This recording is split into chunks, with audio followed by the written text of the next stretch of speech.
Salut tout le monde, bienvenue à nouveau sur ma chaîne YouTube.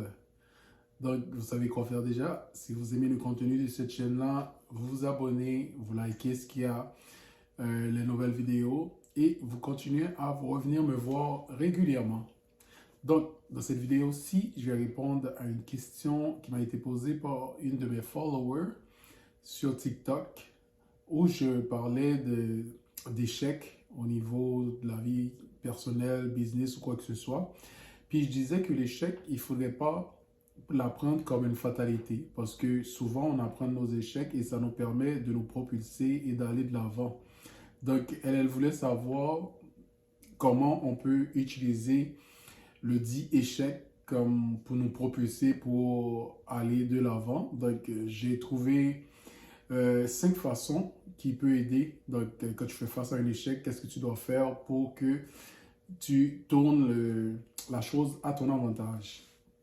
Donc, on dit souvent que apprendre de ses échecs et de ses erreurs, c'est un processus qui est essentiel pour progresser et pour s'améliorer dans la vie.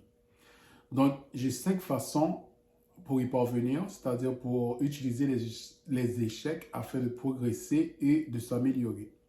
Donc, la première façon, c'est d'accepter l'erreur, justement. Donc, il faut que tu acceptes ton erreur. Il ne faut pas que tu te mets à te blâmer, à te frapper sur la tête parce que l'échec, ça fait partie de la vie. L'échec, ça fait partie de la business. C'est rare que quelqu'un, de A à Z, tout ce qu'il fait tourne en or.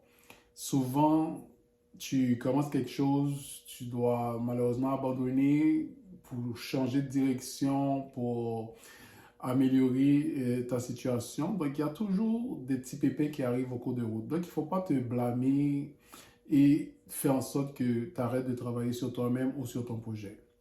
Il faut aussi reconnaître que l'erreur, il fait partie de l'apprentissage. C'est comme ça que tu apprends. Donc, quand tu fais cette erreur-là, tu vas devoir aller chercher d'autres connaissances, aller chercher de l'aide ailleurs, des personnes qui vont t'aider à passer par-dessus l'échec qui s'est produit. Puis tout ce qui s'est passé en arrière, c'est quelque chose qui va rester en toi.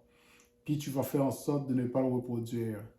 Donc c'est de l'apprentissage. Si je sais, si je touche à ce fil, ça me donne un petit courant. Ouch, ça a fait mal la première fois. Deuxième fois, je le vois, je vais l'éviter. Donc, j'ai appris. Donc, je ne recommence pas la même chose. Donc, deuxième façon, c'est d'analyser la situation. Donc, tu dois identifier ce qui a mal tourné et pourquoi ça a mal tourné. Parce que des fois, c'est la première fois que tu fais la chose, tu n'es pas sûr de toi-même, tu te lances. Mais finalement, ce n'était pas la bonne procédure. Donc, tu dois recommencer et changer de direction, changer de cap.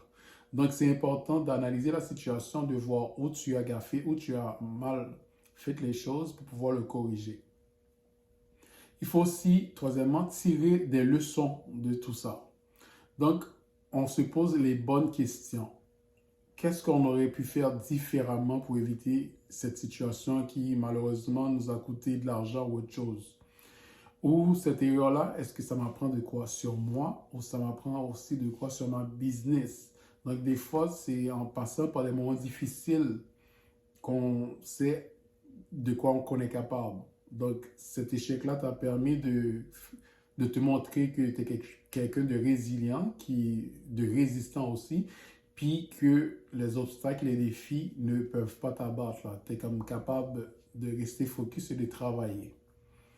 Quatrième, c'est mettre en place un plan d'amélioration.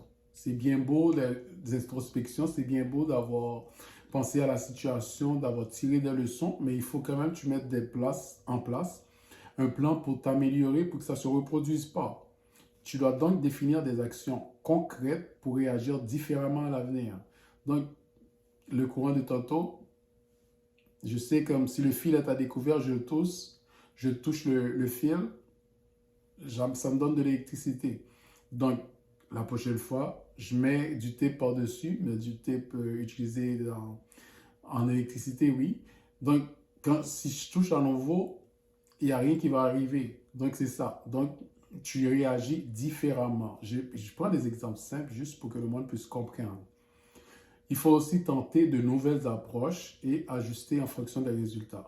Donc, tu as fait quelque chose, ça n'a pas fonctionné. Donc, tu essaies de nouvelles approches par tâtonnement jusqu'à ce que tu arrives au produit final que tu veux avoir. C'est rare, comme on le sait aussi, du premier coup que tu tombes sur quelque chose qui est à 100% comme tu le voudrais. Donc, il y a toujours moyen de changer, d'améliorer quelque chose. 5, il faut persévérer et il faut s'adapter.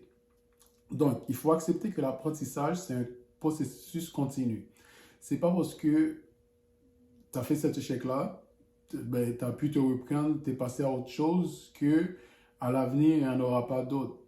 Non, parce que dans ta business, tu grandis, exemple, tu avais 10 employés, tu avais comme une façon de dealer avec ce monde-là. Maintenant, tu en as 20, il faut une autre façon pour dealer avec 20 au lieu de 10. Donc, c'est toujours un processus d'apprentissage. Donc, il ne faut pas avoir peur de l'échec non plus, mais plutôt le voir comme une opportunité de croissance. Je le dis souvent dans mes vidéos, ça. Et sixièmement, un petit bonus, il faut toujours demander du feedback. Donc, tu vas échanger avec des personnes de confiance pour qu'ils puissent te dire la vérité, c'est-à-dire selon eux, qu'est-ce qui ne s'est pas passé de la bonne façon, qu'est-ce que tu aurais pu faire pour que ça aille mieux. Et tu dois aussi parler avec des personnes d'expérience. Ces personnes-là peuvent t'inspirer. Exemple, quelqu'un qui a beaucoup d'expérience dans le domaine où tu veux évoluer, il a déjà fait des erreurs que toi tu peux éviter. Donc, le fait de discuter avec cette personne-là, il va te dire à tel niveau, il y a telle chose qui pourrait arriver, voilà comment tu dois agir. Donc, l'expérience de cette personne-là va pouvoir t'aider à éviter les erreurs que elle a commises par le passé. Donc, c'est ça. Donc, je voulais vous parler aujourd'hui des échecs et vous dire que c'est normal. Quand dans la vie, au niveau d'une business, il y en aura toujours des échecs, des défis, des erreurs. Donc, c'est un processus, comme on dit, qui est essentiel pour progresser et aussi pour s'améliorer. Donc, je vous ai parlé de 5 façons, plus un petit bonus, pour parvenir à apprendre de nos échecs. Le 1, c'est d'accepter l'erreur. Le 2, d'analyser la situation, qu'est-ce qui s'est mal passé. Le 3, c'est tirer des leçons. Donc, il faut toujours que tu y penses, que tu savoir qu'est-ce qui s'est mal fait, comment tu peux changer la situation pour la prochaine fois. Le 4, mettre en place un plan d'amélioration. Il y a toujours place à l'amélioration, comme tu le sais. Le 5, tu persévères, tu t'adaptes. Il y a juste une façon d'échouer dans la vie, c'est d'abandonner. Donc, on n'abandonne pas.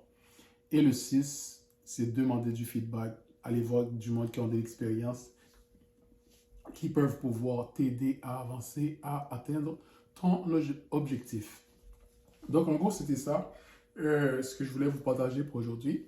Donc, si ça vous a plu, je m'excuse. Si ça vous a plu, vous donnez un petit like, un commentaire, puis on se revoit dans une prochaine vidéo. Merci.